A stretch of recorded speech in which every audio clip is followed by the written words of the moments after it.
in college when your family got their first car? And that's how we ended up over there.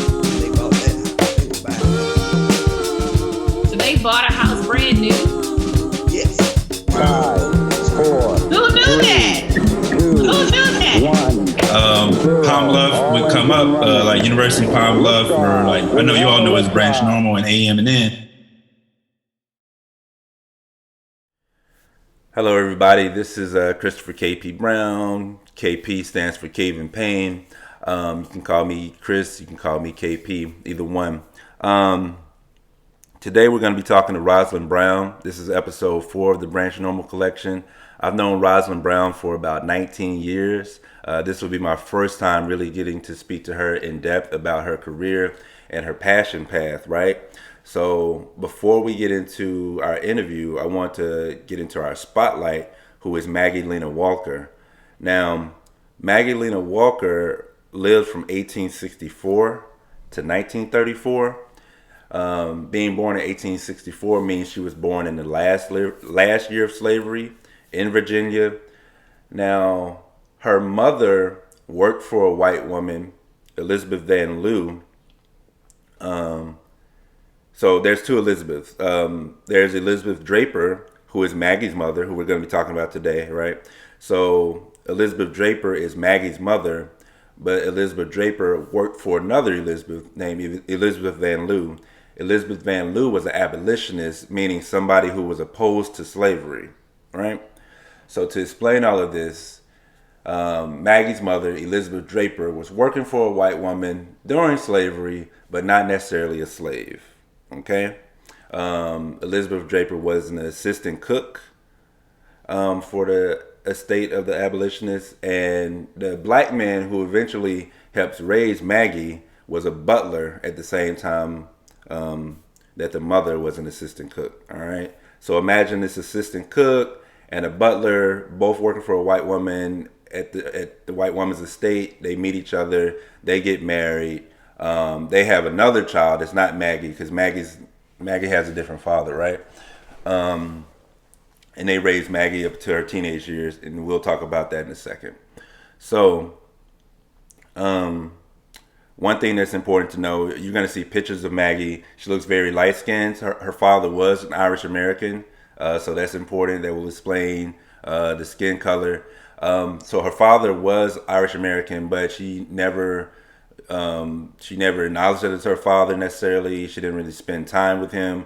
We don't know what the relationship was between the biological mother and the biological father as well. Maggie always would tell the story of like she was raised by two black people, her biological mother and the man William Mitchell, the black man her mother would marry, right? And so that would become her father. Now, when she was 11 years old, her father, William Mitchell, was drowned, right? Now, the white people in the area tried to say it was a suicide, and this is pretty common for the time. We're talking about the late 1800s here. And so the white people tried to say it was a suicide, but Maggie and the family knew all along that it was a murder, okay? And all of this is important because when Maggie's father dies, the family kind of goes into poverty, and Maggie has to go and start working with her mother to do laundry. And this is when Maggie kind of sees the wealth gap, the financial gap between black people and white people. All right, and this really sets off a chain of events that completely changes her life and actually the lives of a lot of black people as well. All right. So in her teenage years, Walker attended the Lancaster School and later the Richmond Colored Normal School, both institutions dedicated to the education of African Americans. Maggie Lena Walker graduated in 1883, having completed her training as a teacher. She returned to the Lancaster School to teach and remained there until 1886, around the time she was 22 years old.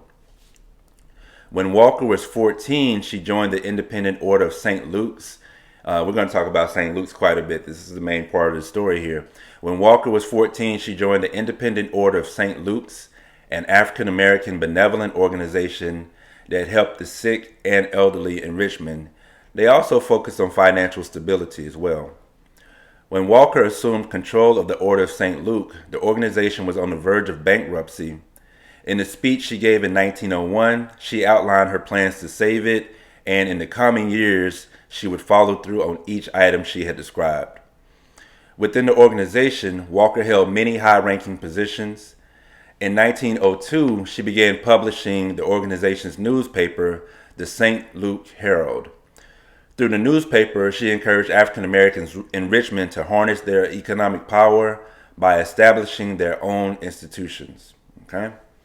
Walker had always focused her efforts on accounting and math. Her first business endeavor was a community insurance company for women.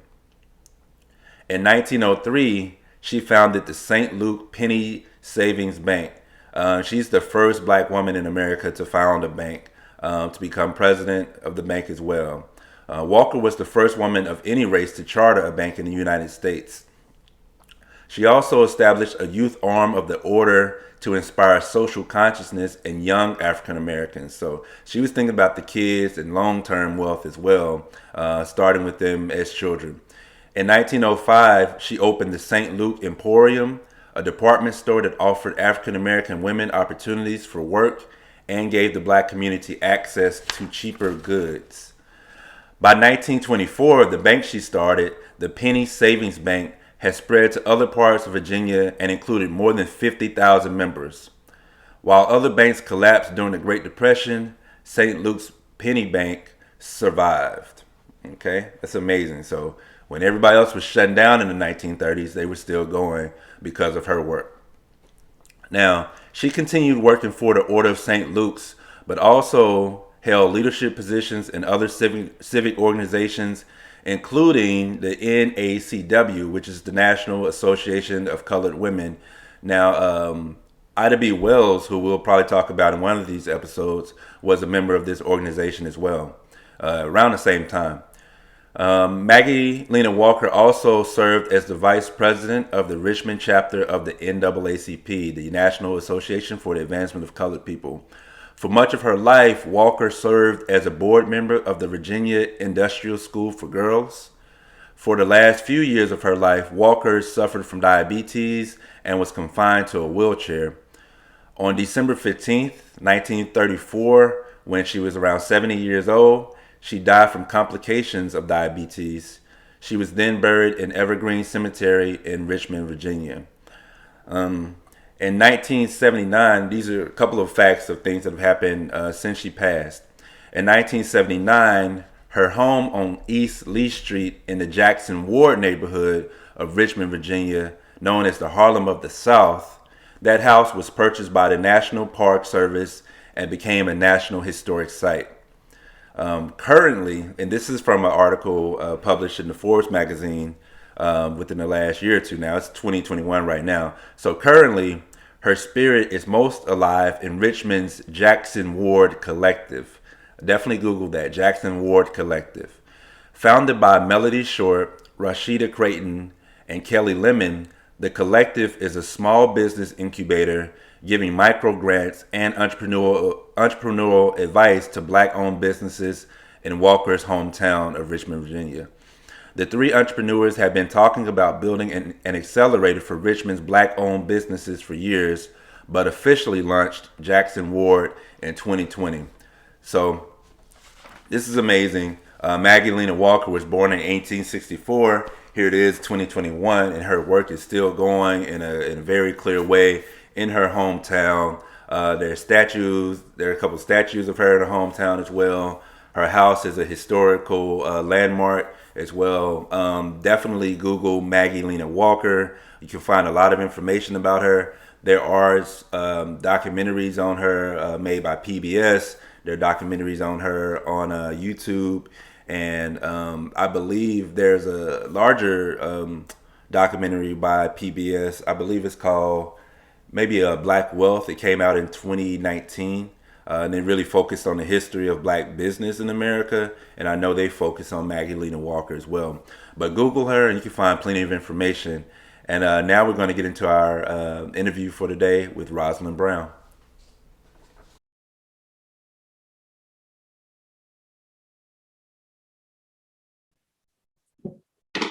All right. Hello, Rosalyn. How are you doing today? Wonderful. Thank you for having me.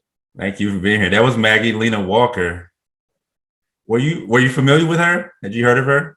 So actually, I heard of her not too long ago. I read about her in a book that talks a little bit about the history of Black banks.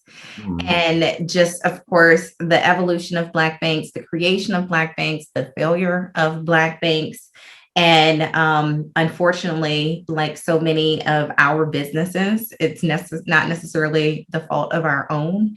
And so just creating so much opportunity out there in her own place. And there's also, I can't remember exactly kind of the ins and outs of it, but she actually helped to save some other banks as they were going through some turmoil and so forth. And so definitely an inspiration. As we know, Black women do so many amazing things and rarely get recognized for it. So love to hear more of her story as well. And my goodness, I got to get down to Richmond. I'm not that far from her. So got to get down there and check some of that out. Yeah, that's one reason I thought about her. Like, y'all in the sort of same area there. So yeah, it's cool that yeah, like I said, the house is a national historical marker. There's a statue. I'm not sure exactly where that statue is, but it should probably be pretty easy to find down there as well. Yeah. So I'm gonna start with after college, and then we'll go back after we'll go back from there. Okay. Okay. So I know, was your first job out of Mercer, a banker, being a banker? Yes. Actually, my first job before I got to Mercer, my first job wasn't, but I actually entered corporate America through a program called Inroads. And an amazing program. Their whole goal is to place talented minority youth in corporate America. These are opportunities that are often missed. Oftentimes, we are working grocery stores at the mall, all those kind of things, but we don't get that exposure, and that gets you in the door of a number of these Fortune 500 companies. So under that Inroads umbrella, I actually interned at a bank in my hometown of Columbus, Georgia, the summer before we even started Mercer. Wow. And I enjoyed it, and I left a good enough impression that they actually let me come back during our Christmas breaks and the next 4 summers. So every single summer, I would literally pack up my stuff, move out of the dorms, head home, start working at the bank. And because of that, I decided I no longer wanted to be a CPA, which is my major. So that's what I went to school for. And I decided I was just banking. CPA standing for Certified Public Accountant. So my major was accounting. That was my plan when I got to Mercer. Intern in accounting wasn't necessarily the most fun for me and my personality type, but banking was fun for me. And so I received an offer from my sponsor company, so the company that I work with in Columbus, and I also received an offer from another bank, and I ended up taking the offer of the other bank. So I actually stayed with banks till about 2 years ago. So I actually spent just shy of 20 years working for banks. Wow, that's crazy. You're still young. I hate saying that because I'm like, Yeah, right. Like, it depends on who you ask, right? But I think so. Now, how did you find out about Inroads, or how did you get involved with Inroads in the first place to even get the internship? I think it goes back to, this is why having Black teachers are so important. I had never heard of Inroads a day in my life. And I was at a school, majority white school, with majority white teachers, and there were just a few Black teachers and a few Black students. I went to a magnet school, and so there were just a few of us, like literally like maybe 30 of us in my graduating class. And my teacher came to me. She said, I think you should apply for this opportunity, look into it. And I'm thinking, okay, I probably will get a job. I don't know if I was going to get like a job or, get a job at the mall so I can get a nice discount or something. Right. So I decided to apply anyway. And Inroads is an amazing opportunity because we worked Monday through Friday. But because this was Inroads out of Atlanta, and like I said, I was from Columbus, Georgia, we had to drive to Atlanta every Saturday to take classes on professionalism, how to be great. So Inroads elevated you to a whole new level. Are And you were you so driving with your parents or are you driving by yourself? that was the first time I got to drive to Atlanta by myself. So I was just happy to be riding, hanging out in Atlanta. We would have our conferences and all these things, but you had to be there on time. You had to be dressed professionally. So I don't know many people at the age of 18 that had enough work clothes to get them through 6 work days. Mm. But I had to work it out and figure it out. But it really pushed you because not only were you working, you were an impression on Inroads, but you later learned that you were an impression on the company itself because you may have been the only minority in your department, in your division, heck, depending on the size of the company and the whole company.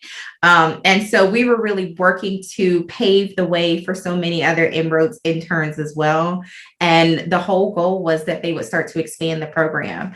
And so I was thankful for the opportunity. I mean, goodness, waking up early on a Saturday morning at the age of 18. Yeah.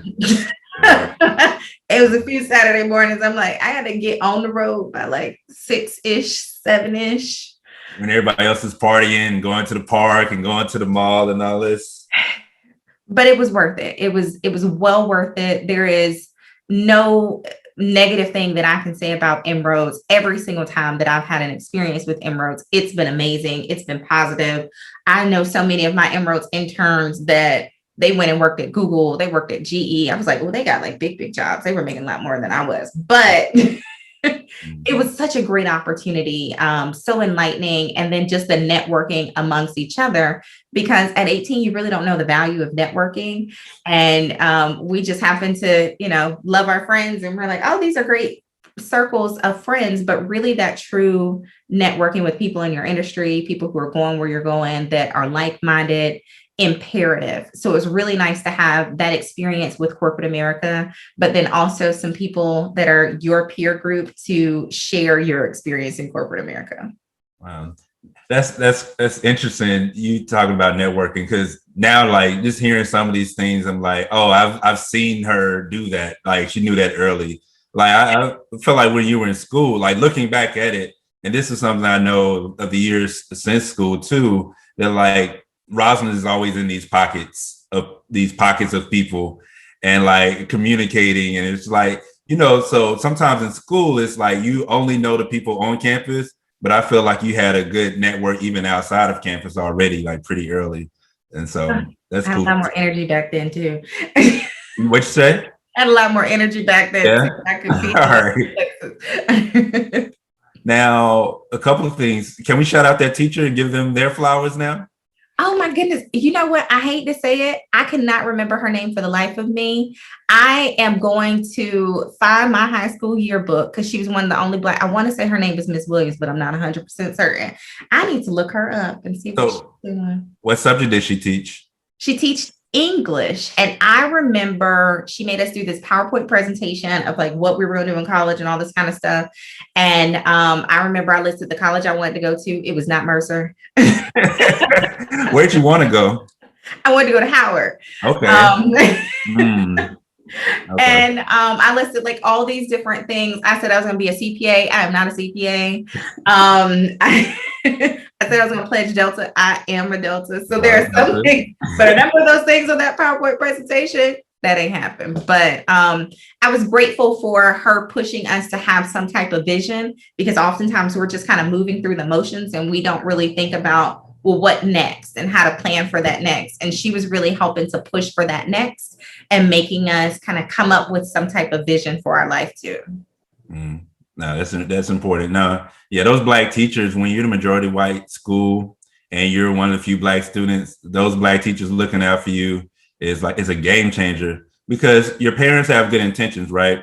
But then when the closer you get to college, the more you need somebody who kind of specializes in these different fields and like knows how to push you to that next level in other cities, other states, and all of that, in different career paths. So like, no, shout out to Black teachers for sure. Yes, indeed. My parents did what so many Black people did in order to get out of the South, which is go in the military. And that's what they knew. And there is absolutely nothing wrong with that. But preparing me for college, they weren't prepared for that. So I'm definitely thankful for the people who saw me along the way, even when I wasn't seeking out kind of that guidance. It makes a world of difference. So even if you're in a position to see someone and push where they don't necessarily know they need that push, do that. Do it tenfold. Definitely do that. Right. Now, two questions. Like, what did your magnet school specialize in? And did you feel like you were good at math already at that time? So I went to Columbus High School in Columbus, Georgia. We were a liberal arts magnet program. We were one of the first magnets where they actually kicked you out of the school if you made under a C. So even though we started with a few more Black people, some of those didn't maintain until graduation. And so we weren't like the math and science and so forth, but we were one of the few magnet schools. At that time, I think it was only 2 in the city. And my parents just thought, this is the school you should be. I wanted to go to the school close to me because they had a better band. I was in marching band, I was Coast Guard and all that stuff. And that's where I wanted to be. But my parents were like, nah, you ain't gonna do that. So I went to the school. And it was definitely just a few of us. And it was a few of us in every single segment, every single club, everything from marching band to, if you're in this club or that club, or really and truly, we had PhDs teaching us in high school and didn't really even understand the value of that, but all kind of AP courses and so forth. So, I mean, thank goodness for my parents for pushing me because I would have just been having fun and hanging out. But I probably would have enjoyed a little bit of hanging out and having fun too. Okay. Now, I know your parents were in the military, but what were their hobbies? So my dad actually used to be a DJ. Oh, wow. So I got some of his records, like somewhere up here, a little turntable and stuff. That was one of the things. And my mom was just really good at entertaining. And anybody who knows my mom, she knows everybody. She knows what's going on with everybody. Everybody gonna call her. She gonna host something. People always staying at our house. I always say I was the youngest, and once people moved out, it was always other people that were moving in and staying with us. And so she is really and truly that connector. I remember I went on a journey to see all 50 states a few years back, and every single state she would say, so-and-so lived there. And I'm like, Mom, I'm not going to see my third cousin twice removed. Like, I'm not doing that in a weekend trip, but she knows everybody, where they are, what they're doing, their kids, those kind of things. And she is just truly that connector. She is a networker on a level that I probably will never be. But she just is able to go and connect with people, talk too much, share too much, those kind of things. Right. Now I can dig that. Now you mentioned being in marching band. And so how long you were in marching band, and what were some of your hobbies as a child too? So I did marching band all 4 years. First year I played the clarinet. Second year I actually transitioned over to color guard. So that's kind of like the dance, the flags, and all those kind of things. And I was actually captain of color guard my senior year. So brought a little blackness to this all white band. We had a horrible football team too. I think we went like 1-15 or something. Oh, no. But we had some good dances though. We did that. And so that was one of my big things in school. I like to be in charge of things. I love to run something here and there. So I did a number of different clubs in high school as well. I helped with yearbook and math this and all these kind of things. And then I did a little bit of volunteer work. It was required for my school. And then sometimes I would stay on for a little bit longer if it was something I really enjoyed. So I did like the basic things like some of our historic buildings. I did some things in terms of like Ronald McDonald House, all of those kind of things. So I definitely kind of ran the gamut. And as I look back on it, it's probably a reflection more so of who I am now, because I love to try a lot of things now. I like to be involved in a lot of things now. And that unfortunately hasn't changed. I like I said, I wish I had a little more energy like I did when I was 18, 19, 20, but one day maybe it's going to come back. Right. Nah, I mean, we're all Black people. We right now feel like we're doing a lot of investing in stocks, making sure we're eating right, exercising. And so, yeah, I feel like that it will come back for sure. Now, and Yeah, I didn't know anything about. It's interesting hearing about your high school years in those early years. You're the second person I've interviewed to play clarinet. I have a poetry friend here in Philadelphia. He played clarinet. He started with French horn, ended up going to clarinet. Instead, he said because it was lighter. It didn't weigh as much. I sold my clarinet to buy some shoes for half my Nobody like $40-$50, something like that. I feel so horrible. same. I sold my trombone my senior year. As soon as high school was over, I sold my trombone. I've been playing that trombone for 7 years. And my mom was mad. I just like went and sold it one day. Like it was an errand to run. Like I didn't care. Whatever. With the money. I needed some shoes. So Exactly. Now you mentioned we talked about networking. I see you wearing your red. You talk about being a Delta. For somebody who may not be familiar with the Divine Nine or even like the importance of like being a part of a sorority or fraternity, can you talk to us about that? Well, like I said, my parents, no college background. And also they knew nothing about Greek life. And I would have known nothing about Greek life if it wasn't for my 6th grade teacher, my 6th grade math teacher. And I know her name, Miss Jacqueline Esters at Eastway Elementary School. Okay. She was a member of Columbus Alumni Association and everything. And so one thing, she saw something in me that I didn't necessarily see in myself. And like I said, I was smart, but I was a mix of, I just want to have a little fun.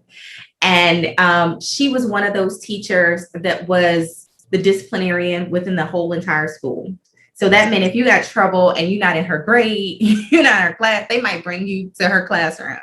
And I remember being in her class and she's like, you are not going to ruin your school life hanging out with these. She would separate us. We still be trying to pass notes through the class, all kind of things.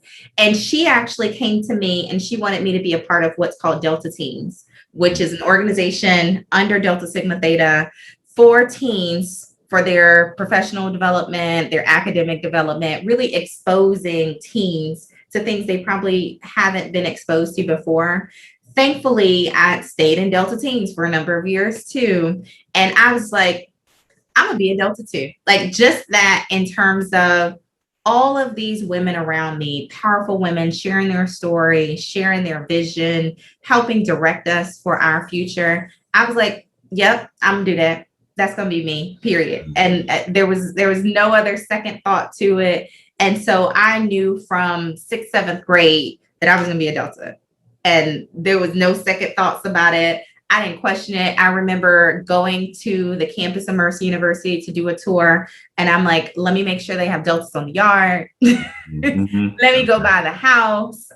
So those kind of things. And I just knew, being ignorant in terms of how to go about the process, but I knew that I was going to be a Delta, and I'm a Delta. That was that. There was no second guessing about that. Right. Now, I never told you this. My favorite teacher, the teacher that was most important for me, Mrs. Virginia Himes, who was my art teacher in high school. She was a Delta, or is a Delta, I'll say. It was her and her friend. So it was Miss Himes on one side of the hallway and Mrs. Maddie Collins on the other side of the hallway. Ms. Himes was a Delta and Maddie Collins was an AKA. And like, they both would like really play these really pivotal roles in our lives. But I never had Miss Collins' class. I had Miss Himes like 2 or 3 years. I was in AP art. She created another AP art class for me in the 12th grade because I had taken all the art classes by 11th grade. They had this big event, and I think they still have it back home in Pine Bluff, called the Jabberwock. And it's this huge talent show that they do every year. And I'm not talking about the local high school talent show. I'm talking about months of practice, right? I'm talking about you got to sign up and everything.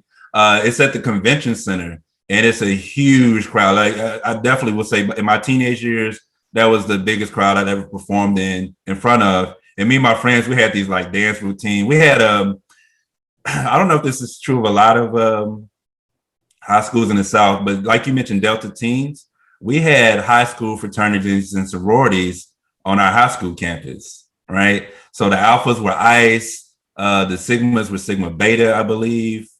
We had Kappa League there. We had, I think that it might have been Delta Diamonds, I think. And so we were all like the Divine Nine had a huge impact on the city. And by the time you were in high school, you had a very clear idea of their activism. You didn't necessarily know what the process was in the college years, but you knew that they were very active in the community. And like I didn't pledge in school, but that was always very appealing to me to see how much they were doing in our hometown. It was always really dope to me. And it's key because we understand that on a college level, to get to a point where you can actually go to college, you had to come from wealth. If we look generations and generations back, and if you were wealthy, it meant your skin tone was a bit lighter than mine. Talk about Maggie, right? Yep. And so that meant generations back, I didn't have that opportunity because generations back, my grandmother, great grandmother, and so forth didn't have those opportunities. And so in order for us to continue to elevate as a race and elevate those around us, you don't necessarily need to be a Delta, but definitely to share what we do in the community is key. And so once again, when I say finding people and imparting a vision, sometimes you can only see as far as kind of what's in front of you. So you can see what your parents, what your family members are doing. You can see up to maybe the most successful person in your circle, but it might be harder for you to see a bit further than that. And so sometimes it takes somebody else to have that vision for you and say, oh no, you can accomplish, you should try, those kind of things, and impart things that you just simply can't see. If the most successful person in your family works at a factory and they retired at 65 and live off a pension, that might be where you're attaining to go, opposed to you could build your own factory, those kind of things. And so not that there's nothing wrong with one or the other, it's just being able to see past where your current vision stands. Right. No, that makes sense. Now, you mentioned even just need to be like back in the day, just as the more light-skinned people going to school, just because of kind of how we saw wealth and how we viewed just even the different skin tones and how that was kind of applied. Now, what does somebody need to know in 2021? I'm interested in going to school. Let's say I'm in the 11th grade, right? What do I need to know about even preparing to go to college or being in college? Were there any things that shocked you when you got to Mercer? What would you want somebody to know?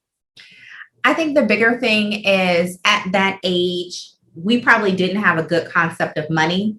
I was a little more money conscious because my mother said that I was born with my fists clenched and never opened them. So that's her way of saying, I guess I was a little stingy, but it's hard to conceptualize money and how much things cost in terms of the resources that you have. And so that might be a little bit harder, especially at 17 and 18, but it's key because 4 years goes by very fast and Uncle Sam gonna say, all right, about that money that I let you hold. And so that can really set you back in terms of what you can do right out of college. And so making more strategic conversations or having more of those strategic conversations in terms of what this education costs. How long are you going to be there? You can't hang out 5-6 years if college costs $30,000-$40,000 a year. That's a big amount of money. One of the conversations I'm having with my nieces right now are take those AP classes, take the test, see if you make it. I'd rather us risk $100 some odd for an AP test and you may or may not than paying a few $1,000s for you to sit through the same 3-hour course later. And so those are some of the key things in terms of just having those money conversations and having those money conversations early because they are spending adult type money and not having adult money conversations. So that's huge. Having some type of focus, but being open. So you might walk into school and you're like, I know I want to be X, but explore a little bit because like I said, sometimes you're limited by what you've seen, what's in your line of vision. So be open to trying a few things, taking another subject that might be kind of outside of what your path is. So don't be so rigid in that path. And my mom hates when I say this, take some time, party, enjoy. That is the networking of college. The people that I hung out with and went to parties with, I know, and I have a much closer relationship today than I do with the people that I sat in class with.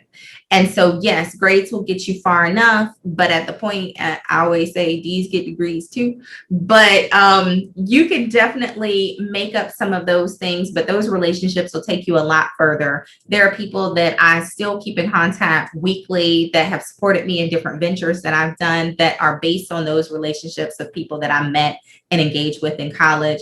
Those are key. And that should definitely be, don't be laser focused and all I can do is sit in my dorm room, study, go back to class, take these tests, really look around you, make sure you build some of those relationships because a number of years later, those will be the people that you'll still be leaning on, that you'll still keep in contact with, that'll support you in future missions and goals.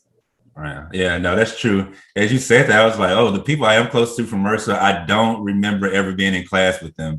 Like, We ain't never had a class together. Exactly. We never had a class together. Nope. I was thinking about, I was like, nope, not one. Yeah. And like I majored in African American studies, so I can remember people from those classes, right?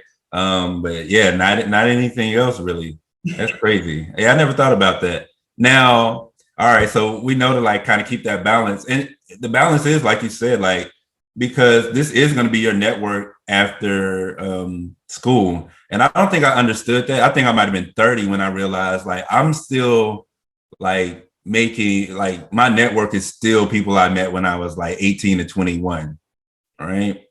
And I didn't really understand how important that would be in college. What I assumed about college is I would go there for 4 years. I would leave, never really see those people again. And also things changed while we were in school. Facebook comes out in 2005, right? And social media kind of starts from there. And so that really like changed the game of like, no, like you can keep up with this person for the rest of your life. You can check in with them when you want to. You can see what they're doing as long as you are friends online and all that. But I will say that has been very inspiring and motivating to see what you're doing, seeing what some other people are doing. It's like even some friends of yours, like your network, seeing what you all are doing has always been like very motivating, I'll say, to like just kind of keep up with. And so in those like, because everybody's not picking up the phone all the time, but it's cool to be able to stay motivated by these people you go to school with. Now, we talked about the this partying side, but what's one of the classes that was like instrumental during your time at Mercer, like that you feel like really helped shape you? When I think about that, I mean, I really enjoyed accounting overall. I enjoyed the subject, the topic, the numbers piece, and I had a lot of great accounting classes, but I had a Black accounting teacher. And so at Mr. Mercer, McIntyre, is that his name? I think maybe once again, Dark skinned guy yes, with glasses. I'm gonna tell you about him in a second. Go ahead. So one, I took his class and it might have been like, I don't know, 5 to 7 or 5. It was one of those like night classes. That's not my power hour. Like that used to be my sleeping time because I would go to class, take a nap, go out that evening, network with my friends. And so 5 to 7, I used to just go and, go to the caf, hang out with some folks, and then go to sleep so I could go network with my friends later on that evening. When I had this night class, I was struggling, not with the material, just with staying up. And I will tell you, he was so gracious with me. He was Greek. He was a Kappa. Okay. And so he was so gracious with me, especially as I'm kind of going through and so forth. But I could not stay up in his class for the life of me. And I had a lot of after hours conversations, just trying to stay on track, things that I might have missed during class, those kind of things. And so I really just enjoyed, one, his teaching style, the fact that he really wanted to connect with us, and the fact that he went above and beyond as just trying to either make up stuff because I might have missed a class or two, and those kind of things, and just really being a human in the whole process. And once again, I think I only had like 2 Black teachers while I was at Mercer. So I was definitely happy, one, that I had a Black teacher that was also in my major. So that was a really big deal for me. Wow. Now, I wasn't expecting that answer from you. And I hadn't even made that connection. Now, 2000, my sophomore year, my father passed away when I was 19. And I didn't grow up with my father. He was in the same hometown. And this is a whole other tangent I won't go into, but he was in the same hometown, worked in the same office as my mother pretty much my whole life, right? Which is crazy. But he passed away in 2003. And I'd been an intern for the Social Security office, right? That's what I did a couple of years while I was at Mercer. Um, anyway, 2005, I wake up one morning, there's like $5,000 in my bank account.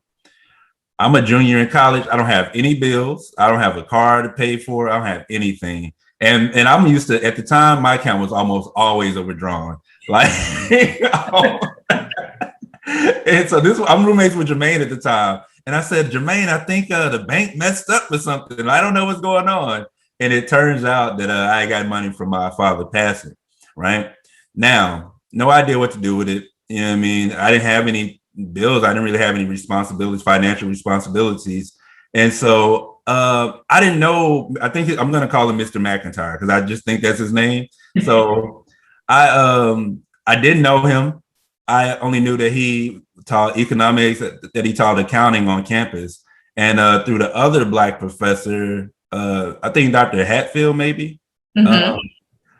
who I just realized who came out recently in the newspaper that he's the Black professor that's been there the longest at Mercer, Dr. Hatfield. Anyway, set up a meeting with Mr. McIntyre, and he sat us down. It was me, Brandon Ware, O'Kenna, Chauncey from Columbus, and my friend Anthony from Pine Bluff.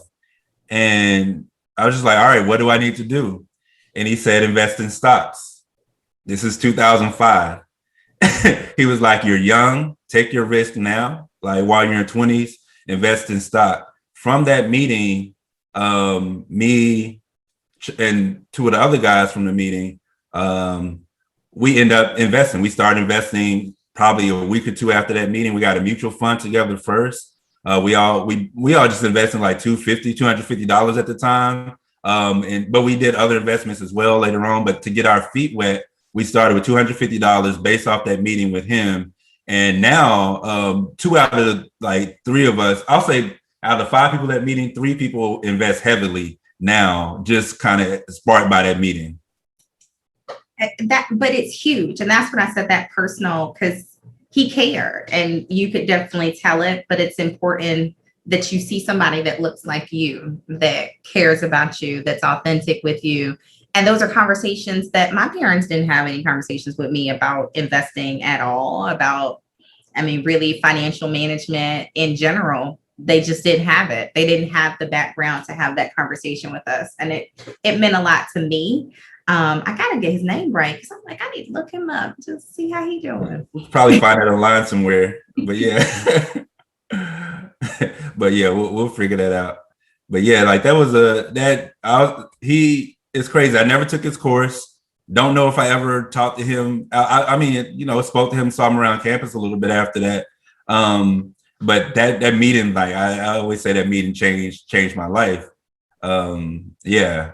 And so I think one thing I would say to teenagers too is, set up those lunches, set up those meetings. You have the power to get information from the people you want to get information from. And when we talk about Black teachers, these are people who want to give you information, right? A teacher pretty much learns as much as they can just so they can give that information away, right? People in general, I'll say, I'm not a teenager. I'm close to it. Not a teenager, but I still randomly reach out to people and, I want to hear about either your story. I am trying to enter a new venture. I would like to try X, Y, and Z. Just want some help with something. Can you give me your opinions? I really and truly think it goes back to that networking in general. People or authentic people who are good at their craft, they want to help. They want to engage. They want to share. They want to invest in you and see you grow. There are very few people that I've ever reached out to that are probably not so forthcoming in terms of information or assistance. But overall, as a community, we are helpful people. I mean, we are givers by nature. And if you see somebody and they're doing something, you're like, interesting. I'd like to know more. Reach out to them. Like, social media is way better than what we had way back in the day. Send them a message, Facebook, Instagram, Twitter, LinkedIn, whatever it may be, message, engage, and have those conversations. I had conversations with people all over the world, and I'll see them say something and I'm like, I just want to get a few minutes on your calendar. I would love to know more about X, Y, or Z. And people have given me, it literally could be a blurb of an email back. And I'm like, I didn't even know that existed. I didn't know that was possible. And that valuable information that you wouldn't have known if you didn't just engage or ask or just put yourself out there. It's definitely different where, I had to show up at people's office, knock on people's doors, send letters and stuff like that. And now just the simple ability to say, I want to follow you on social media. I want to engage with you. I have a question, those kind of things. Just connect, just try and get what you can get, but really in an authentic way. Yeah, that makes sense. That makes a lot of sense. Yeah. Now, thinking about that, we know you had the internship with the bank starting in high school, right? And then every summer. And we know once you graduate, that you become a banker.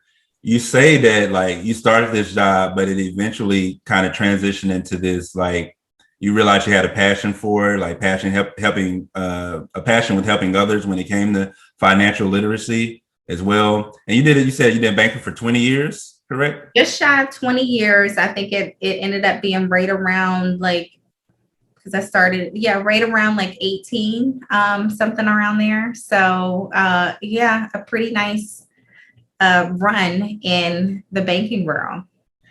Now with that, I'm always interested in people's transitions.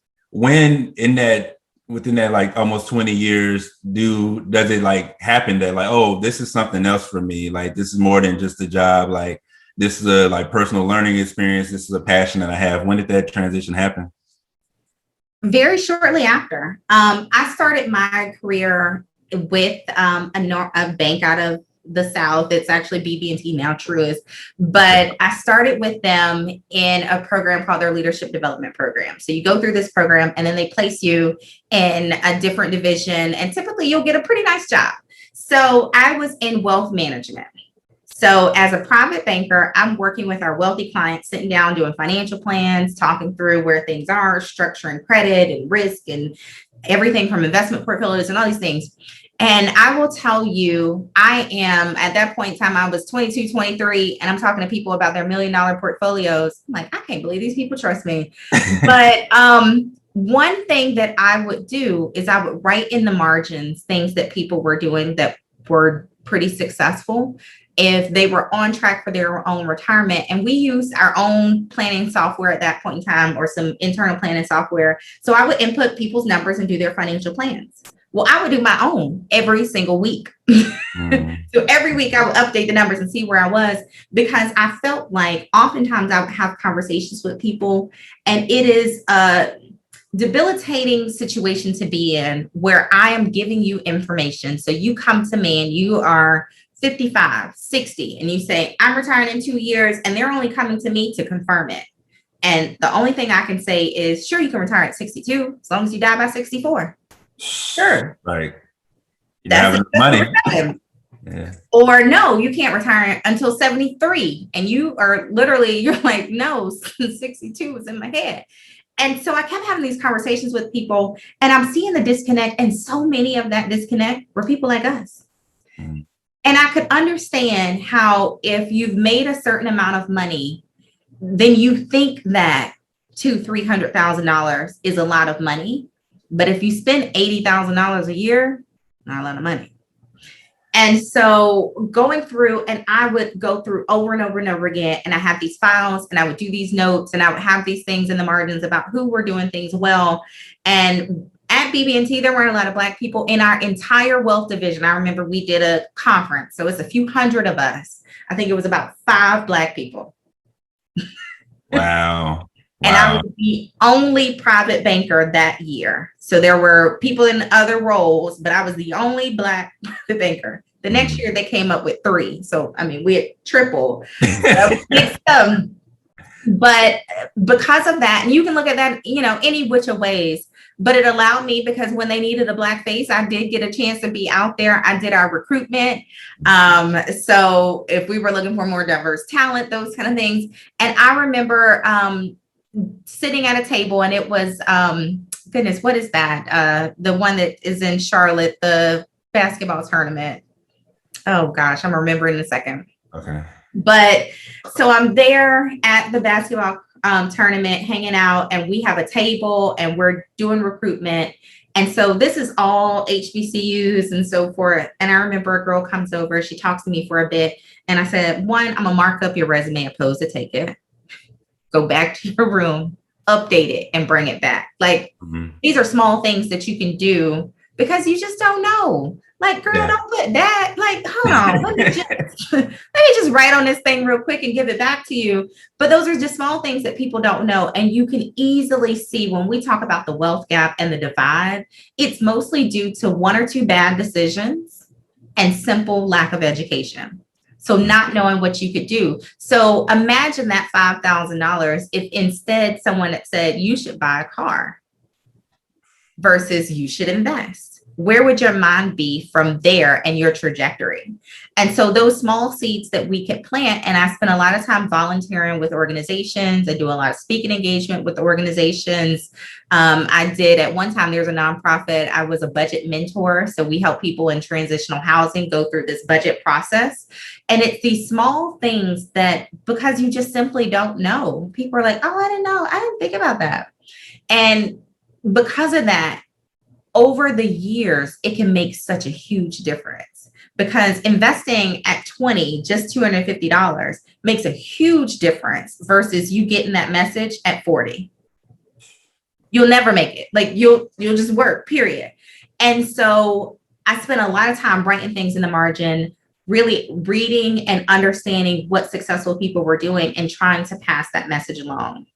And so I then decided, not just these speaking engagements, these one-offs, sitting on nonprofit boards and all those kind of things. I wanted to create my own community, and it's focused for Black women because, one, we hold so many advanced degrees, but we still don't get paid more than about 63 cents on the dollar. That's an issue. Oftentimes we are, or especially today, we are starting businesses at a higher rate than any other demographic, but yet we're starting businesses with our own money. Problem. We're holding more debt. Problem. If the business fails, it sets us up for more liability. Another problem. And so just one simple conversation I had with a business owner, and she talked about years ago, she had to file bankruptcy under this business, and that's why she didn't have as much money. And she's really saying this to me almost like, don't judge me because I don't have as much as I should. Well, it's because of the way she set her business up and the way her assets were structured. So when she filed for bankruptcy, all that money was gone. And I'm like, no, girl, like, we gotta, and it's just simply not knowing. Yeah. No, what was I watching? I was watching, I think it might have been an MC Hammer documentary. And he talked about being bankrupt, but still living better than most people. Like, he was good for a regular person, right? Yeah. And that's the thing. It's just understanding that. But see, we're settling for good, and somebody else is doing the same things, and they're amazing. They're great. They're fantastic. And it's just simply based on a few small decisions. And I always say you can make a couple of bad decisions, but depending on where you start is its impact. If you're a first generation that is starting to make it, you have no room for error, because you can't call your mom or dad to borrow some money to get you out of this bind. You may not have the liquidity to call the bank and get this loan to help you get out of this bind. These small decisions that you make, any small decision, can have such a bigger impact than if you come from means. If you come from means and you're like, I got in this bad business deal, Dad, can you help? Whatever. For example, I just read the book by the Nike founder.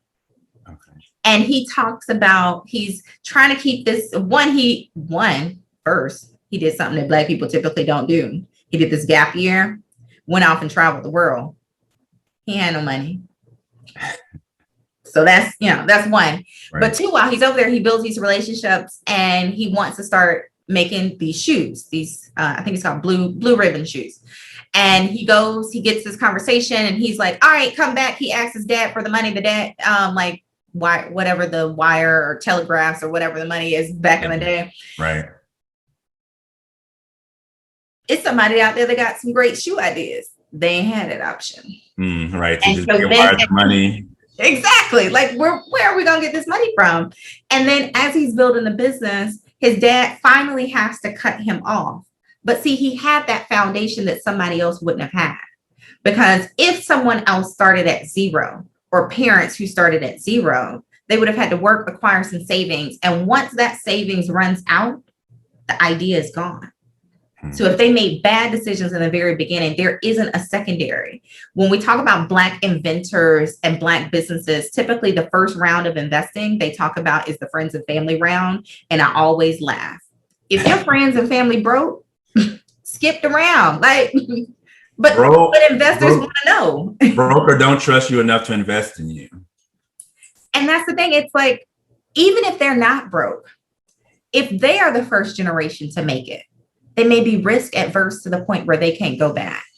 Right. So if you've ever been broke, you scared. Like, hold on. I just got all this money under the mattress because. And that means that your business, when you go to look for additional investors and so forth, and they ask for how much did you raise from friends and family, sweetheart, do I have to tell you my friends and family are broke? Do I have to how do I tell you that how do I tell you that I spoke to a business owner, I interviewed her not too long ago. She talked about starting her business with $750. And what she raised from friends and family was the $250. Wow. Our business is doing well today, but not many businesses could flourish off that. And if we think about it, if we called around our friends and family, you may be lucky if you get to $250 to $1,000. But if you're trying to do something of a larger scale or that second round, so you're trying to expand without those type of resources, your business may fail, not because you failed, but because you failed to have the resources. And that's why I really want to provide a lot more in terms of things that are out of the box, but a better understanding of how to structure things and understand things so you can make those better decisions. Because unfortunately, if we are the start for our family, we can't afford to make the same mistakes that other people do. Right. No, that's real.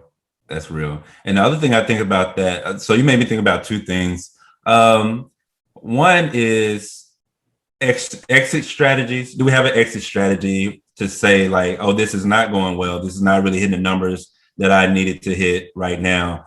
And two, how often are you finding that Black people either get second chances or take up a second opportunity to start? Because sometimes when you start a business, if that first business doesn't work out, it can stop you from ever starting again.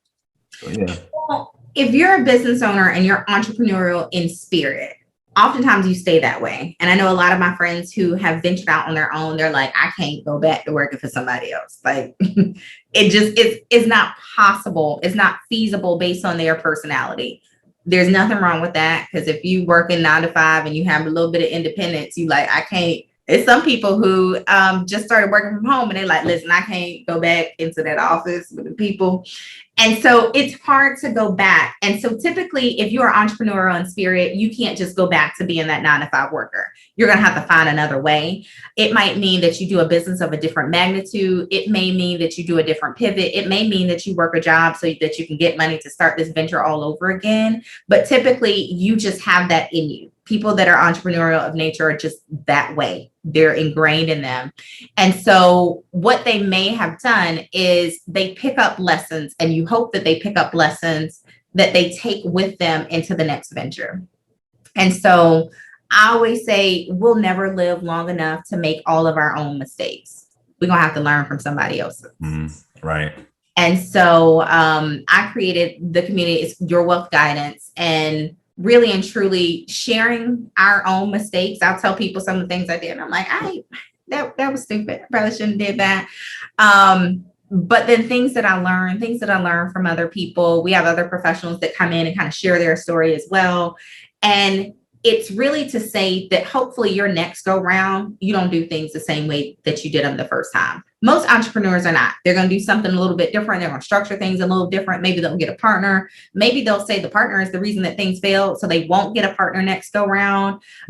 Maybe they'll take business advice that they wouldn't have taken before, because I have definitely sat with some business owners and I'm like, you should do X, Y, and Z.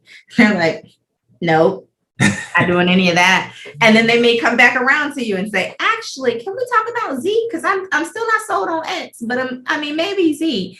And so hopefully they begin to be a little bit more open in terms of, I can't do it all. I don't know it all. I need to expand my team. And I'm a big proponent of having a team, people that you can lean on for their expertise in a number of different categories. So those are people that are tax professionals, people that are actually lending professionals, not I read a few books and now I'm doing it on, social media or whatever, but right. People who actually have some type of accountability and having that team, because if your business grows quicker than you anticipated, that can be a problem that people don't really even understand.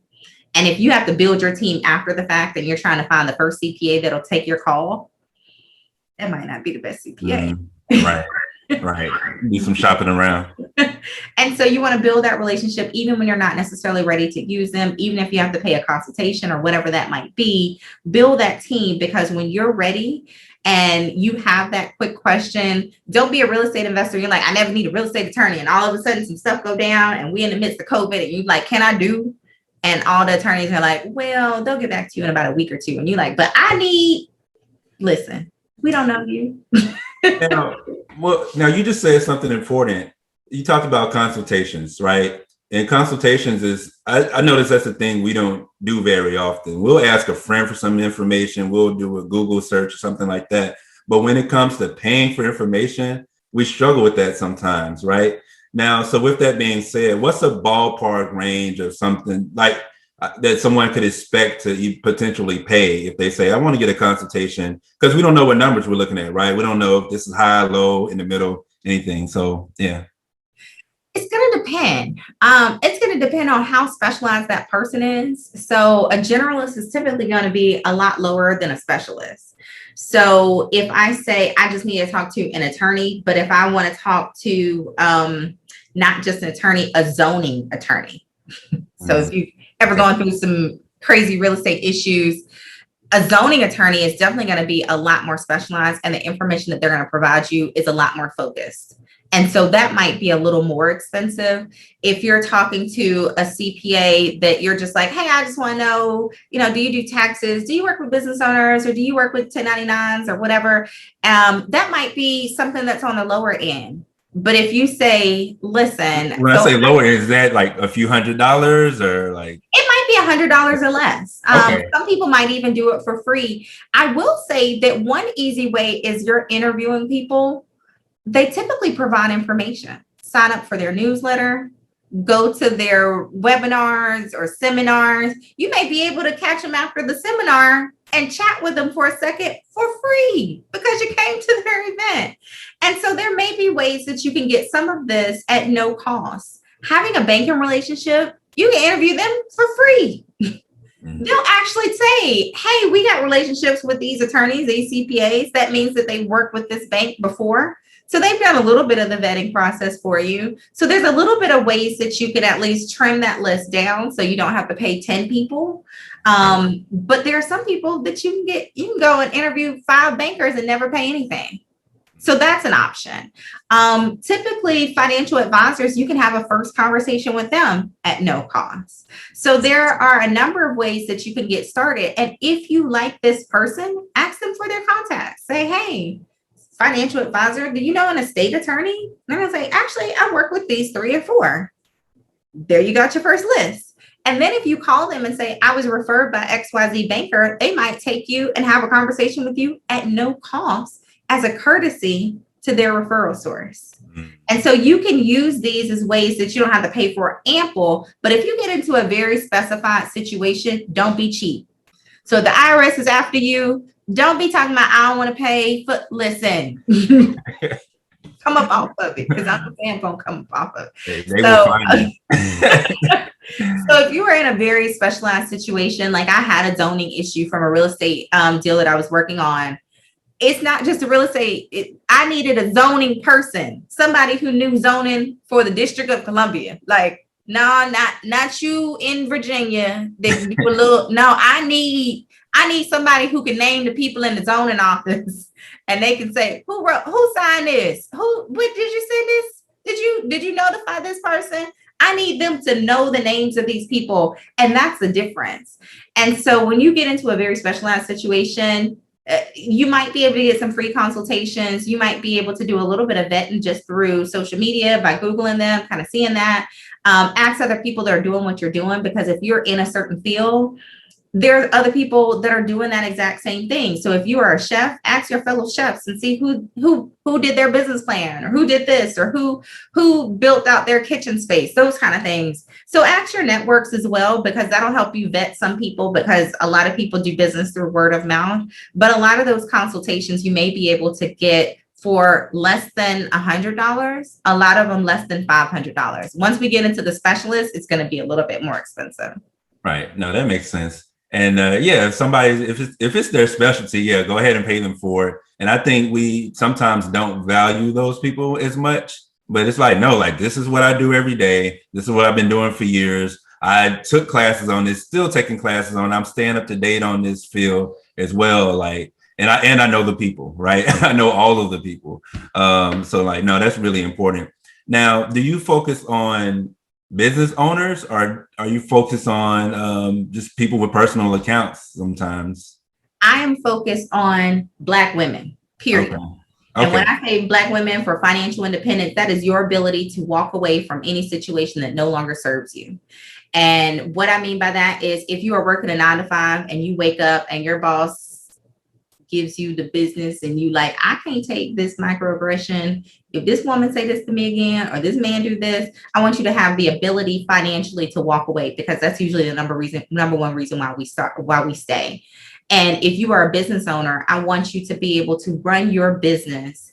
And I saw it not too long ago. They said people are starting more lifestyle businesses. And what that means is a business that fits more into their lifestyle, not a business owner where they're working 3,000 hours a week and all this. The grind is stopping. Like, no, I want you to work a business that serves you, that you can do within your mission. I remember speaking to someone and I said, I'm not interested because our values don't align.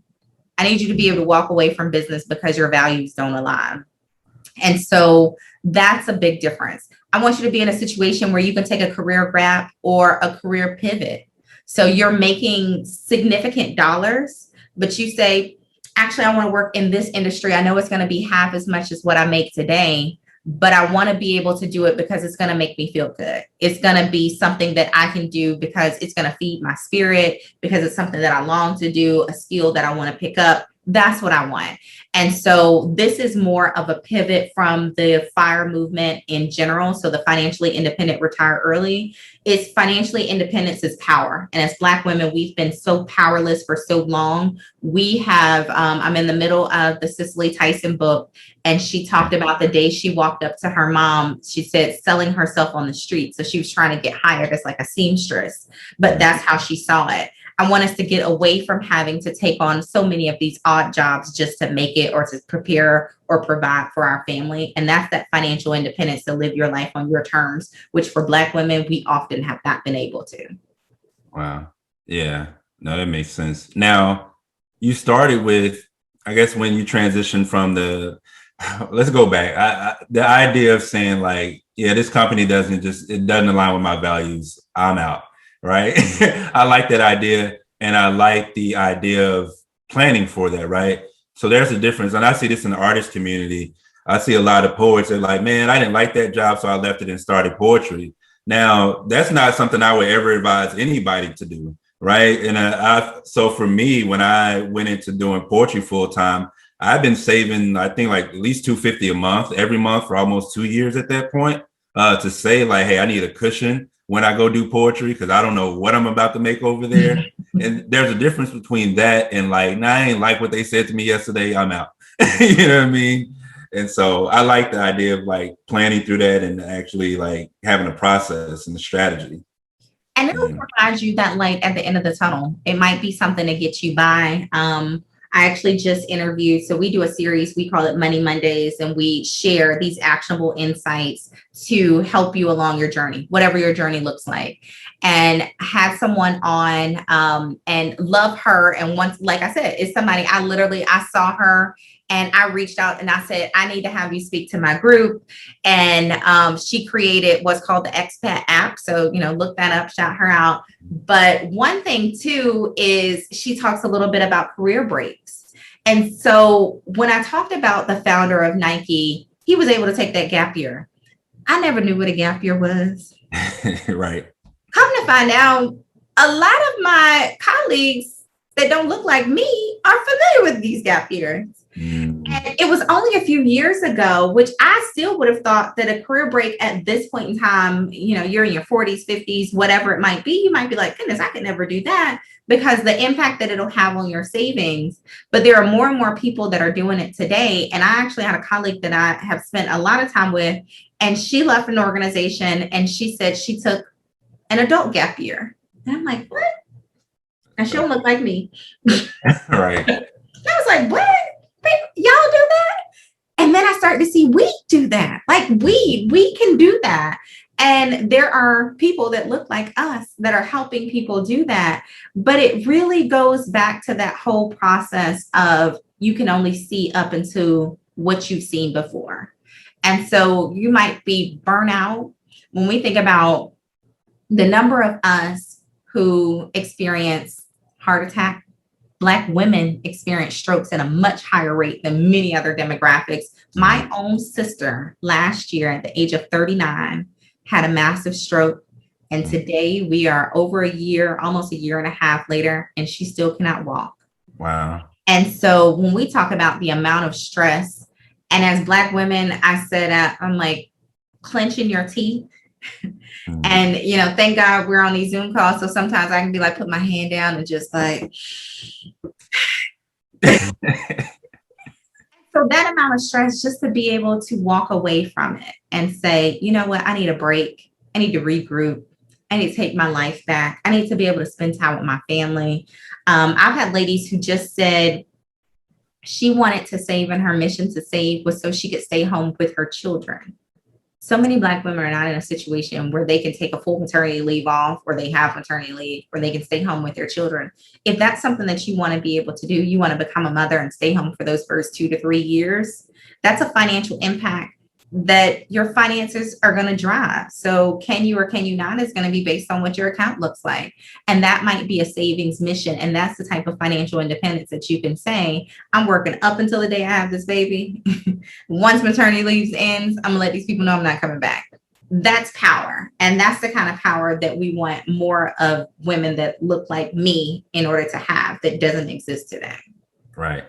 Yeah. Yeah. And it's, I like what you said, that like, it's not that there are Black people taking adult gap years as well. I like the idea of like, no, we're already doing this. Like, these aren't, sometimes when it comes to money and education, we say, oh, these are things that are outside of our culture. And so when we talk about they're already been done, it's like, no, this is inside our culture. You're good to go. It's almost like you need a cultural thumbs up or a cultural green light to do these things sometimes.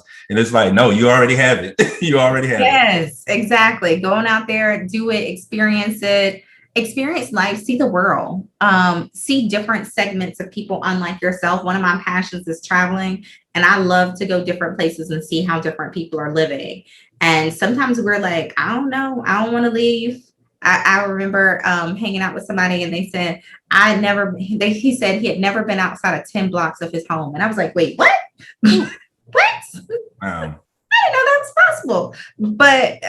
But there are people that live that way. And so really to just expand what you see in your sight of vision, because you think the limitations of what he saw in terms of employment opportunities, in terms of investment opportunities, those limitate based on simply where they are.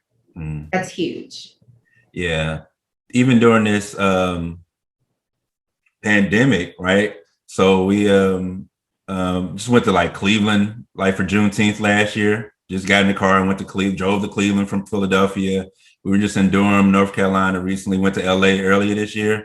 And these aren't like, again, like we're not rich, you know what I mean? Like it's budgeting, right? It's budgeting, making it a priority, saying I want to see somewhere else, I want to expand. And it's exactly what you said. Like once you get to a certain point, then you can see past that point, right? But if you haven't gotten to that point, you're not going to see that. You're not going to be able to see that far.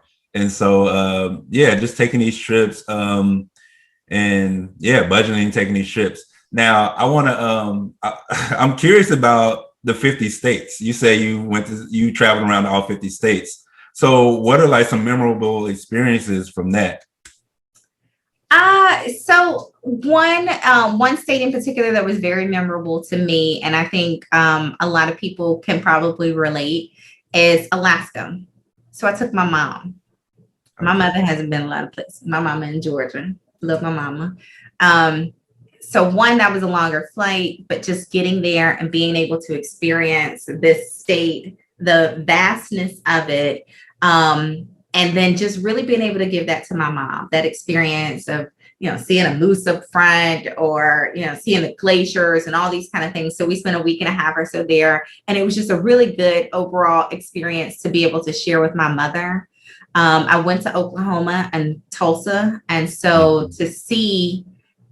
to really see and to see the numbers, because they have like the plates with the businesses that were burned and the numbers. And so if you start to think about the numbers of what that business could have gone to the next generation, that's when we talk about wealth gap. So one of the reasons why the founder of Nike was able to take that time off is because his father had money.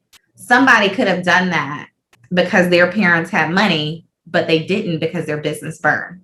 Money that was never recouped. So that was a pretty big deal. I will say Detroit has an amazing African-American museum. Oh, wow. I got to check that out in Detroit. I did not know that. I haven't been to Detroit yet. Been to Oklahoma, not Tulsa. But I want to say something about when you talk about we had these businesses in the early 1900s. To me, like that's another like point. That's another sign that no, like this wealth belongs to us. We're supposed to be wealthy. Like our ancestors want us to be wealthy. Our grandparents, our great grandparents were actually working for us to be wealthy, right? They were thinking about us already. They were thinking about us 100 years ago. So, yeah. But also not only that, they knew how to make creative and innovative and successful businesses. And oftentimes that was the reason why their businesses were attacked. And so when people are like, you can't do it, that's a bad idea, all these kind of things. No, like that's the reason why they were going after them. And so that's a thing just to know and to be aware of as well, is there are so many things that are possible that we have.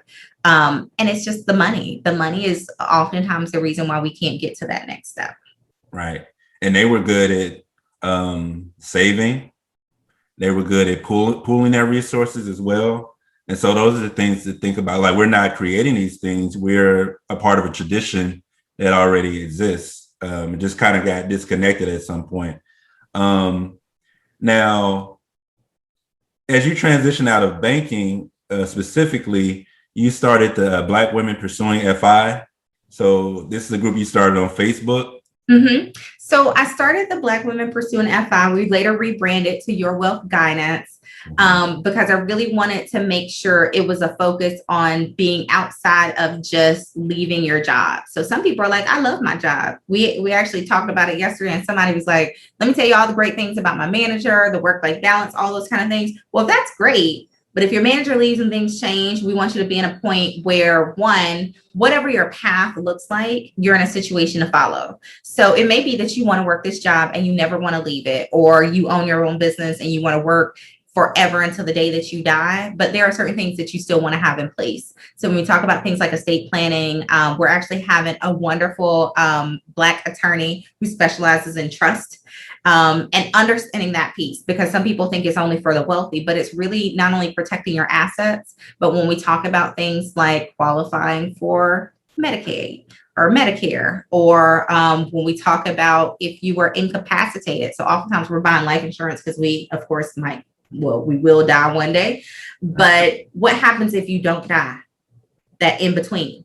So if you're incapacitated, who makes those decisions? What happens to your assets? Are those assets protected? Those kind of things. So we're gonna have a speaker talking about that. We have a speaker actually this coming Monday. They're going to share their story about being financially independent based on real estate. So it's more about your overall path. And one, we may need help putting it together. So what does that look like? And so providing some guidance so you can figure out what's next for you, because a lot of people are in a state of unknown. So they're like, I'm going through the motions in life. I don't really like what I do. I don't like the major that I took in college. I don't know. Should I go back to school? Should I try another? So maybe you need some guidance. And so really just sharing some of these stories really gives that credence. But then after we go from there, how do you put some of these things in motion? And then we're sharing some of these that are a little bit out of the box in terms of fundraising ideas, if it's financing ideas, a number of different things, how to accelerate your career, make a career change, those kind of things. So there's a number of different things that once we help you put together your actual path of where you're trying to go, those resources to help you get there. Got it. Okay. And you have you realized earlier there was a pretty big demand, because when you started the Facebook group, you had like 2,000 followers. We got 30,000 in the first year. Yeah. We got over almost 2,000 in the first few months. But we were a little over 3,000 after that first year. Mm-hmm. Okay. And then that transitioned over to Your Wealth Guidance, which now includes the Monday episodes on YouTube, Monday Mondays. Yep. And we feature those on our YouTube channel. So that's Your Wealth Guidance as well. So all of those videos are being uploaded to the YouTube channel. The new ones are being uploaded kind of same day. And like I said, I've referenced a few books I love to read. And so I looked around and I'm like, I need to do some cleaning up. So I actually started posting some of the books that I've read and I'm giving them away.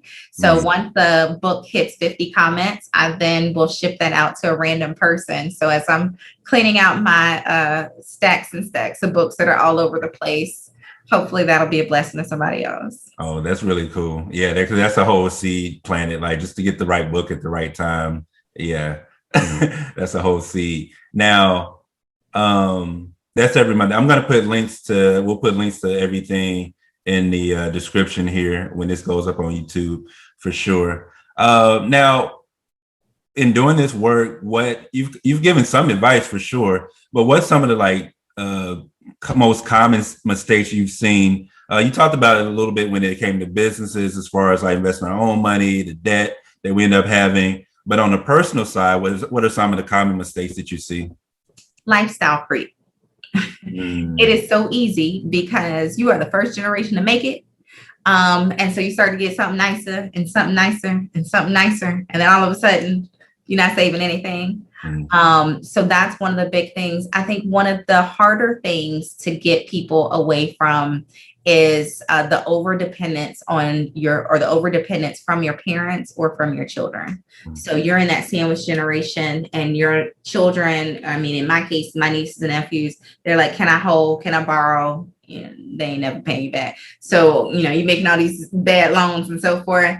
And then your parents who are like, oh, I just need, and really being able to set a very strict budget in terms of what you can contribute and staying within that. So you got to find some creative ways to just say no, because if not, it can be detrimental to your ability to meet your actual goals. So that's probably two of the big things. And I think the third is just not having a goal at all. You're just working, you just paying bills, just floating through life, just no real purpose. Day to day, check to check, yeah, go ahead. It's easy. I mean, it's just, people are like, I got a good job. I pay all my bills. I live in a decent house. They don't know where they are in respect to retirement, in respect to their overall estate needs, their debt service, all those kind of things. They're just floating. And so we want to get away from just floating through. Mm-hmm. I have two financial questions, then like three more specifically about your life, and then we'll get up out of here. So my first question about finances is, I'm floating through life. I don't necessarily have a goal in mind. I'm good, right? I get to do everything I want to do for the most part, which is a whole conversation too. I understand, like, once you save and everything, you're budgeting, your goals become different. You get to do other things. Your wants can become larger because you can do more stuff. But let's say I'm just chilling. I don't really have any financial goals particularly, but I'm living check to check, right? What is my first step? Like, what's the first thing I need to think about or do to get out of that that process of living check to check? Finding out where your money is going. So it's so easy today to spend money that it's so easy to lose track of where your money is going. I mean, you go to the grocery store, you hit your phone, and all of a sudden you pay for this, and you're like, oh, yeah, I get this. Oh, y'all want to order food? Okay, we'll order whatever. And literally the transactions are going through your phone that you never actually feel the money coming out of your account. And so just knowing where your money is going, I am a proponent of going and, I use multiple credit cards and all those kind of things, but use one card, and that should be your debit card. So then you can't overcharge one card and go from the 1st to the 30th, 31st, whatever it is, and put everything on that one card and see where the money is going. Count it up. I remember going back, and I remember when I first moved to DC. DC is big on a good happy hour, good brunch. When I looked at how much I was spending, I could have bought a house. It was that kind of, and it's just hanging out, I'm like, oh yeah, I'll meet you. We'll have just a couple of drinks, couple appetizers. You do that a few days a week. Maybe you order out or eat out for lunch, those kind of things. And I'm not one to say, don't go to Starbucks or whatever. No, everyone needs joys in life, but you need to figure out where your money is going. And then you need to figure out a priority of what's most important. I always say certain things are important to you. So if getting your nails done are important, put that up there with food. Mm-hmm. You got to give up something. Like, you ain't gonna be able to get your hair, your nails, the luxury car, cable. Like, we got to give up something, but figure out what's most important. But the first thing is just to figure out where your money is going, and then start to prioritize what's most important, and make sure you have some joy in there. So it's definitely like every other diet. So if you go straight keto and people like, no carbs, no sugar, no, and you're gonna get about a week, and then you're gonna punch somebody and go back to eating. Right. So you got to have some joys in there too. You got to have a little bit of balance, but first just figure out where the money is going, start to prioritize, and that'll help you fill out your budget, but make sure your budget still has some joy in it. Oh, that's real. I remember in my 20s, I started tracking my spending. I probably started tracking my spending maybe around when I was 21, but I like partying, right? And I knew I wasn't going to stop partying. So it's just like, okay, this is what I've been spending on partying a month. All right, like, let me spend a third of that. And to intentionally do a third of that, what would happen was that when I partied, I enjoyed it more because I knew I'd already budgeted for it, right? I knew it was going to be my one time this month, and that I didn't have to feel guilty about it afterwards. So I like that idea of prioritizing the things that are important to you. Like my music accounts. I don't care what I pay for Spotify. I'll cancel HBO Max or something like that in a minute, because shows aren't important to me as music is, but I need my music. So, hey, Spotify, take whatever you need to take. And that's part of the realistic budget. That helps you stay on budget versus I'm going to take everything out. Or, if you want to go to the club, you might need to get there before 10. So you get there cheaper, whatever it might be. But make your joys a part of your budget. You can't just strip everything out to the basics. Right. So my second question is, I was listening to a interview on TV. I think they had somebody from Essence magazine. They were saying that Black women are the group of people that are most asked to be have money borrowed from. Everybody's always asking Black women for money. Cousins, parents, kids, you were just talking about as well. And so how do you, what advice would you give to Black women in that regard of just like how to handle that? People constantly asking for money because you see oh, my aunt, she ain't got no kids and she just take care of herself. And I see her doing all this stuff. Let me go ask her. Yeah. I've definitely been asked a number of times. It depends on how you feel. So if part of your budget needs to be giving money to family members, feel free. Make that a part of your budget. That ain't a part of my budget. I take care of my mama here and there, but she gets limits too. And I'm very strict with my mom. She has the highest budget in terms of money that I'll spend on her. But I'll even tell her, Mama, either you can find something within this price range or you get nothing. Same way she talked to me. So it must be right. I have no children, so oftentimes it is the assumption that I just have ample money, but I always say I don't have income household. I have a one income household, which means I can't be giving money to everybody else. I don't have a another set of people that I can rely on in this household. And so when I give money, I interrogate like I'm the bank. So I need to know why. What is the purpose? Tell me a little bit about the current debt that you hold. Tell me about the income. If you make it difficult, a lot of times they'll stop asking because they like, why you want to know all this? I don't. It's just I want to know where my money is going. So the questions accompany my money. If you don't want the questions, don't ask for the money. And so that does make things a little bit harder. It's funny, we had a conversation about this in our group just a few days ago.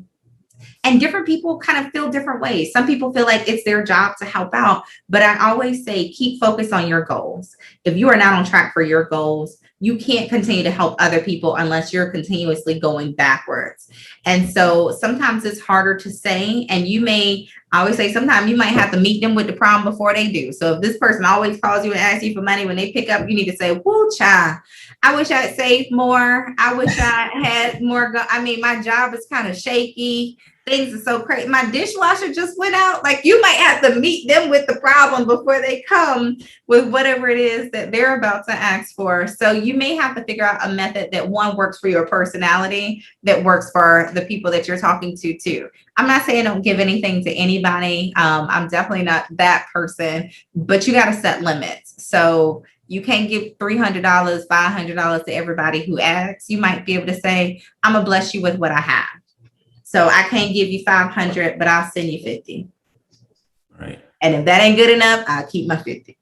Right. I need it anyway. Right. No, that's dope because it's also a lesson. Like sometimes, like, especially for the younger people in your family, like they can miss out on a lesson that, like, even when you have money, you're gonna have unexpected things you have to pay for. You're gonna have your own struggles. Just because I have money don't mean I'm not going through something emotionally, right? And so maybe with your call of asking for money, you need to be asking me how I'm doing, right? Let's start there. I'm a person. Because sometimes we just see whoever we're able to borrow money from, we just see them as money. We don't even factor in their whole lives. And like, that's an important part too, to like take that in. Yeah. Tell that to my nieces and nephews. So speaking of nieces and nephews, how do you balance, I have 3 last questions. How do you balance your like work life, which is family, friends, and relationships, like those friendships even? I always say you can do better, or I can do better. I definitely see my family a little more often than I used to, but it's really making sure that I don't care at certain hours on certain days, certain things I don't compromise. And so our family reunions, I don't care if the building burning down, I am able to come to work. Period. Like I'm gonna be there eating fried fish down in the South. Christmas, I don't care about what your rules are about seniority and vacation. My grandmother's birthday is a few days after Christmas. We always do something together. So y'all gonna have to figure it out, or I'm gonna have to walk away. Like that, there are certain non-negotiables. And so once again, it's just like the budgeting. Figure out your priorities. I work through Thanksgiving because that ain't as big to me. I don't need to be eating all that anyway. I mean, we eating a whole pig and a whole turkey just 30 days apart. I'll just skip out on that. But there are certain non-negotiables in terms of the time that I spend with my family. I typically I have a dog, so we walk pretty often, and I like to talk to people while I go for my walks. And so a lot of times if you need something from me, I'm like, call me in a few minutes. I'm about to take him out. So that's like our time to catch up too. And that gives me time to just kind of like chat and walk and not have to be distracted by a number of different things. So figure out something that's going to work for you. It's easy to, you wake up and you're like, I haven't talked to so-and-so in forever. Okay, well, you might have to schedule it. Not schedule it so you all like have a Zoom conversation or something so formula, but just put it on your calendar to say check in with so-and-so. Because it's just easy to forget about people or assume that your friends are great. And it's easy to forget about yourself. So schedule that time for you. Put 6 months out, you need to go get a massage or go get whatever, and just schedule that time in for yourself. That makes a lot of sense. Those are some good tips. Yeah, a lot of people struggle with that. We just hustle, and don't always take time for ourselves. Now, what's one of the? Go ahead. Bump the hustle. We done with that. Right. No, it's what you said. We're not working 60, 80 hours a week, all that. Like we're, working smarter, saving, budgeting, doing things that make sense is going to have us here for a while. Now, what's one of the things out of your career, your life so far, what's one of the things you're most proud of as far as an accomplishment or something you've done? I'll probably say this community that I've built, and really because women are going through a lot of different things. And oftentimes I had someone and they actually sent me a message and she said, I'm so tired of being strong. Wow. And if you think about Black women, usually the first thing they're going to say is strong Black woman. And it's exhausting. I don't want to be strong. Like I want a community of support. I want some rails to help me so I don't get off track. I want a support system. And so the messages that I receive, oftentimes I'll get a message after the fact or a few weeks after, especially our Money Monday or something that we post or whatever. And it'll just say, I was able to make this change in my career, or I actually did this and now I feel better about it.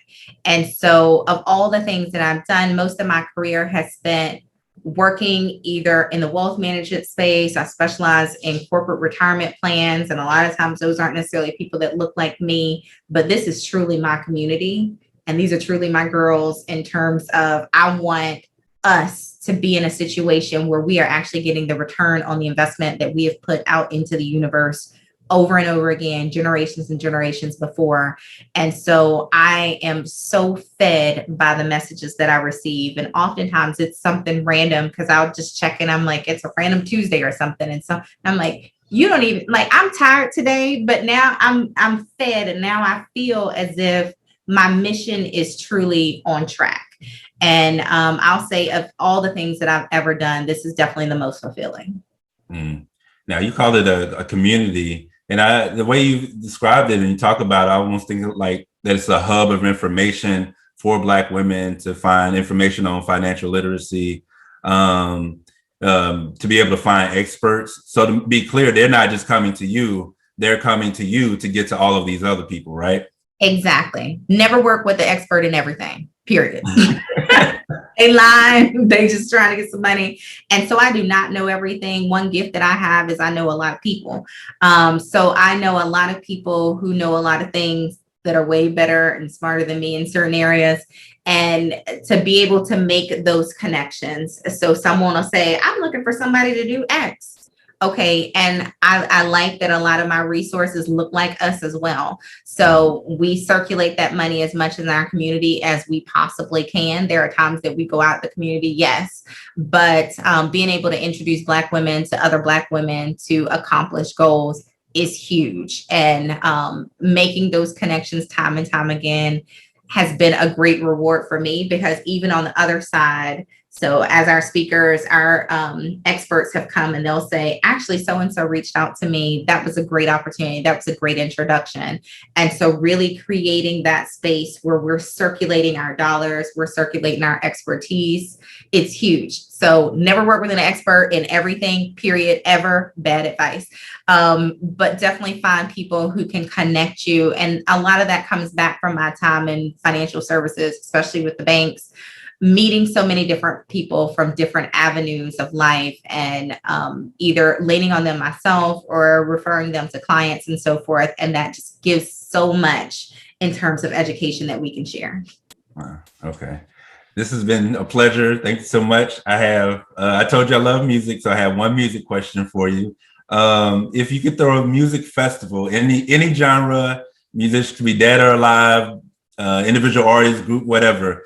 If you throw a music festival, who would be the top 3 acts on that music festival? Oh my goodness. So it would probably vary. So I like reggae, but like the old dance hall reggae, like the 2000 era type reggae. So like those old dance hall, volume 16, 70, all those. So definitely something where it like starts off there, but I like a lot of neo soul too. So like an Erykah Badu to end it off. So then by the time your, feet start hurting and all that, then you could like do some cheer singing and all that kind of stuff. And I love some Jill Scott too. So that would be like a great end after we have like a good old school like dance hall party to start things off. Word.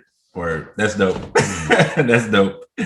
All right, cool. I would come to that festival. That sounds like fun. We've Well, partied together before. We've networked in the evenings before. We have for sure. It's been fun. Yeah, for sure.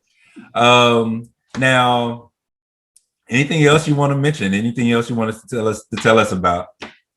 I'm just happy, one, to have the opportunity, but always seek out education. Seek out education from actual professionals, but I'll also say seek out education and resources that aren't guiding you towards a quick fix. Mm-hmm. So people are like, oh no, I flipped this, I invested in this, and I made X.